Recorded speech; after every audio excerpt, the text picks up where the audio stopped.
Next9 news में आपका बहुत बहुत स्वागत है। मैं हूं आपके साथ अबरारुल हक रहमानी। लगातार गुजरात की राजनीति पर तमाम जो अपडेट्स है वो हम आप तक पहुंचा रहे हैं, लेकिन अब जो गुजरात का इस बार का विधानसभा चुनाव होना है वो काफ़ी दिलचस्प भी होगा और काफ़ी अलग भी होगा, क्योंकि इस बार राजनीतिक दल के तौर पर भारतीय जनता पार्टी के सामने मात्र कांग्रेस ही नहीं, आम आदमी पार्टी भी है।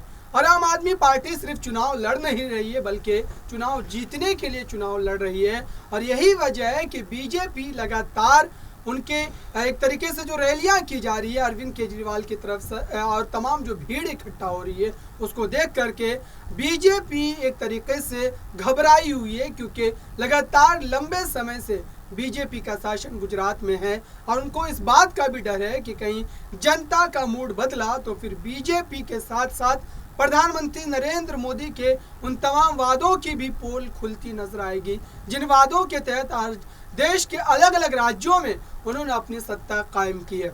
इसी खास मुद्दे पर आज बात करेंगे और समझेंगे कि गुजरात में इस बार किसका सियासी बोलबाला रहेगा और किसकी सत्ता बनेगी, किसको सत्ता से विदाई जो है लेनी पड़ेगी। मेरे साथ बात करने के लिए मौजूद है आसिफ जी, उनसे तमाम सवाल लेंगे और समझेंगे गुजरात की राजनीति की बारीकियों को। लगातार जिस तरीके से अरविंद केजरीवाल दौरे कर रहे हैं और एक के बाद एक जनसभाएं उनके द्वारा की जा रही है और बड़े बड़े दावे खुद अरविंद केजरीवाल कर रहे हैं कि गुजरात की जनता अब उनको एक बार सत्ता सौंपने जा रही है, क्योंकि बीजेपी को उन्होंने लगभग 20-22 सालों से देख लिया है, उनके विकास को भी परख लिया है। तो ऐसे में क्या अरविंद केजरीवाल बीजेपी के उस सियासी गढ़ में जा करके उनके ही वोट बैंक में सेंधमारी कर सकती है? क्या अरविंद केजरीवाल का सियासी कद अब देश की राजनीति में इतना बढ़ गया है? शुक्रिया अबरार। देखिए, इसमें कोई शक नहीं है कि गुजरात चुनाव में भले ही काफ़ी वक्त से जो है बीजेपी की सरकार है, उनका परख है, वो चीज़ों को समझते हैं, वहाँ की जो ज़मीनी सियासत है वो उससे अच्छे से रूबरू है। लेकिन इसमें ये भी एक नई बात नहीं है कि आम आदमी पार्टी जिस मंसूबे से इस वक्त गुजरात में एंट्री ली है, गुजरात की दहलीज पे वो गए हैं, इसमें कोई शक नहीं कि पार्टी नई है, सोच नया है, जोश जुनून नया है, लेकिन देखिए तजुर्बा कहीं ना कहीं जो है वो एक तरफ फतेह पाने की तरफ का जो है, और वो इसलिए क्योंकि देखिए पहले उन्होंने दिल्ली को जीता है, फिर पंजाब को जीता है और इसी मंसूबे से वो कहीं ना कहीं इस वक्त गुजरात में है।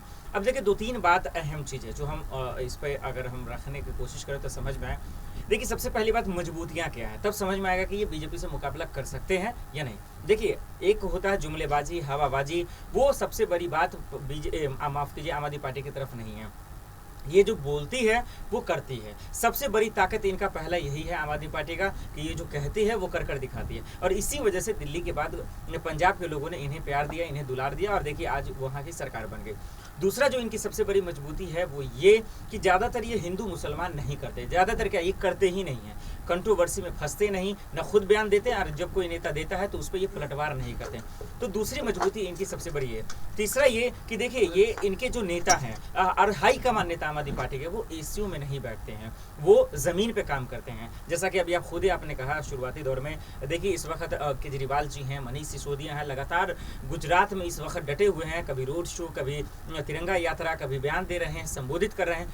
ये 3-4 ऐसे पहलू हैं जिससे देखिए जीते ना जीते, हार जीत एक अपनी जगह है, जनता के हाथ में है, वो वोट दें ना दें, तो केजरीवाल को जीता है ना जीता है। लेकिन जिस तरीके का उनकी तैयारियां हैं, जिस तरीके का उनकी कोशिशें हैं, इस आधार पर हम कह सकते हैं कि आम आदमी पार्टी भले ही हार जाएगी बीजेपी के मुकाबले, क्योंकि देखिए बीजेपी हम लोग जानते हैं कि किस तरीके से उनका गढ़ माना जा रहा है, मोदी जी का गढ़ है, अमित शाह जी का गढ़ है, तो हराना तो मुश्किल है। लेकिन जिस तरीके से उनकी तैयारी है, ये तो जरूर है कि इस तैयारियों को देखते हुए बीजेपी खेमे में वाकई में एक बेचैनी सी दिख रही है और यही केजरीवाल की इस वक्त की बड़ी जीत है।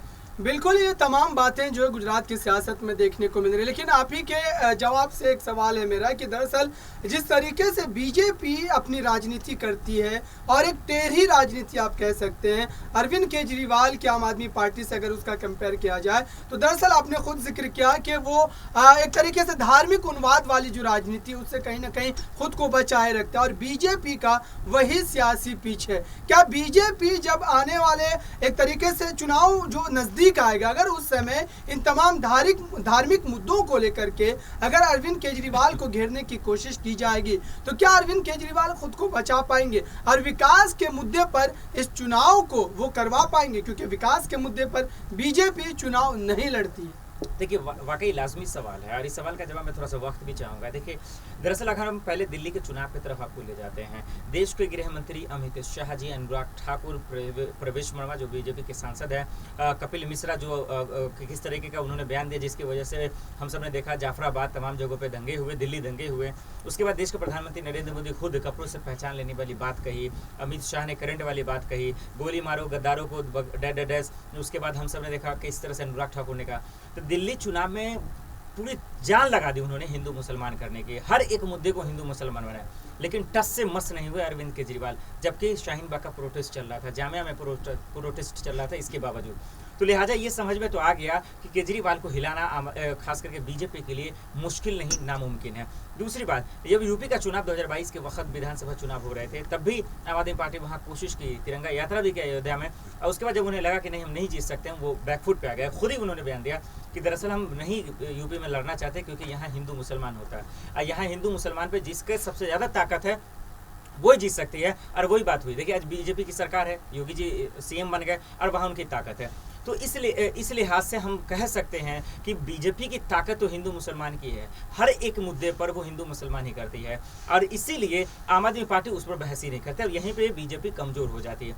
अब जहाँ तक बात है गुजरात की, देखिए चाहे गुजरात हो, यूपी हो, बिहार हो, हर जगह पे बीजेपी का एक फंडा है, राष्ट्र के मुद्दे पर चुनाव लड़ना। राष्ट्र का मुद्दा क्या है?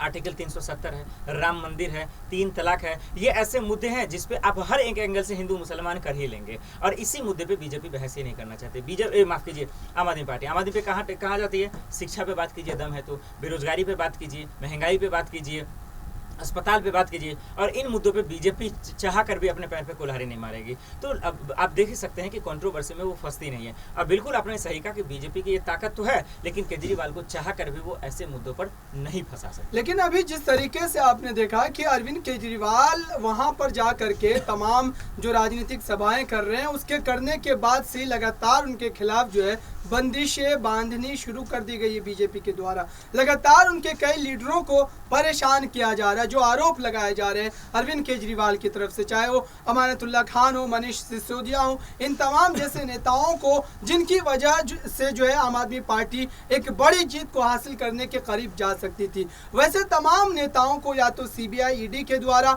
या फिर किसी अलग केस में फंसा करके जो है परेशान किया जा रहा है। तो क्या बीजेपी की ये जो चाल है, इसमें अरविंद केजरीवाल पूरी तरीके से बिखर जाएंगे, टूट जाएंगे, और गुजरात चुनाव के नज़दीक आते आते उनका मनोबल पूरी तरीके से जो है वो टूटता हुआ नजर आएगा, या फिर वो एक तरीके से जिस तरीके से उन्होंने राजनीति में शुरुआत की थी एक बड़े आंदोलन के साथ, अन्ना हजारे आंदोलन, क्या उसी तरीके की क्षमता हम लोगों को देखने को मिलेगी गुजरात चुनाव में भी?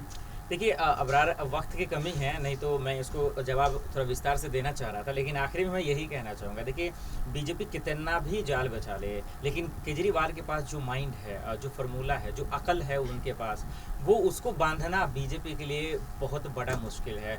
और वो इसीलिए क्योंकि जहाँ तक अभी तक दिल्ली, पंजाब और अब गुजरात में जिस तरह से वो पैर पसार रही है, जिस तरह से उनकी तैयारियों को, उनके जो है फार्मूले को, प्लान को देखा गया है, मुझे नहीं लगता कि बीजेपी उन पर कब्जा कर पाएगी। भले घेरने की कोशिश करे, और करेगी, उनका काम भी है। मोदी के नारे लगवाने से आप केजरीवाल को कमजोर नहीं कर सकते। एक मेरा आखिरी प्रश्न रहेगा आपसे कि अरविंद केजरीवाल जो तमाम सियासी एक तरीके से दावेदारी कर रहे हैं, क्या उन दावों को देख करके इस बार विधानसभा चुनाव में क्या अरविंद केजरीवाल अपनी सरकार बनाते नजर आएंगे? क्या इस हैसियत में वो अभी नजर आ रहे हैं गुजरात? सरकार तो नहीं बनाएंगे, लेकिन इतना प्रिडिक्शन मैं आखिर में जरूर दे दूंगा कि 20 से 30 सीटें जरूर वो ला रहे हैं। इसको कोई नहीं रोक पाएगा, इस चीज की गारंटी मैं तो जरूर दे सकता हूँ। और यही ला रहे हैं, 20 से 30 भी सीट ला रहे हैं अगर पहली बार में, तो ये उनसे जीत से कम नहीं है। बिल्कुल, इस बार अगर गुजरात के चुनाव में आम आदमी पार्टी के खाते में मात्र अगर 20-25 सीटें भी आ जाती है, तब भी भारतीय जनता पार्टी के लिए एक सियासी विकल्प जो है गुजरात की जनता के सामने जो है पेश होता नजर आएगा। और कांग्रेस पार्टी से इतर जाकर के इस बार ऐसा लग रहा है कि गुजरात की जनता आम आदमी पार्टी की तरफ रुख करना पसंद करेंगे। देखते हैं आने वाले समय में गुजरात विधानसभा के चुनाव के नतीजों का किस तरीके से जो है अरविंद केजरीवाल के इन दावों पर मुहर लगती है या फिर इन दावों को खारिज करता हुआ नजर आता है। फिलहाल इस खास कार्यक्रम में इतना ही। देखते रहिए ताज़ा तरीन खबरों के लिए नेक्स्ट 9 न्यूज़ को। धन्यवाद।